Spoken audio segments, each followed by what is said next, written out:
मजीद के अंदर अरबी जुबान में इतनी ज्यादा नजाकत है, इतनी ज्यादा नजाकत है। मैं आपको एक मिसाल देकर समझाता हूँ। अरबी में 3-4 हर्फ है। मिसाल के तौर पर सबसे पहले दाल, उसके बाद जा, उसके बाद वाद, उसके बाद वा। ये इससे सबसे पहले एक हर्फ है जीम। तो जीम लाम जबर जल, हिंदी में क्या लिखेंगे? ज ल जल। बात खत्म हो गई। राल और लाम रल्ला, हिंदी में क्या लिखेंगे? वही जो लो। उसके अलावा कुछ नहीं लिख सकते। जब जा में जाएंगे जा लाम, हिंदी में भी वही जो लो।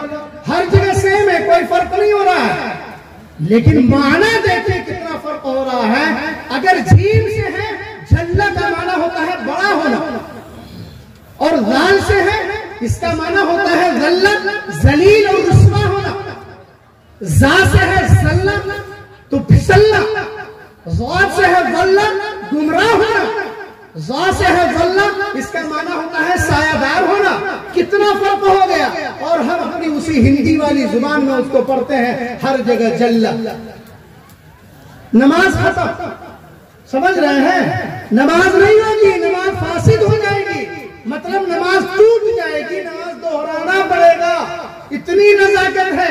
हम कुरान पढ़ते हैं, अनामता अलैहिम, उसकी जगह छोड़ दिया, हमें अनामतों पढ़ दिया, नमाज आपकी गई।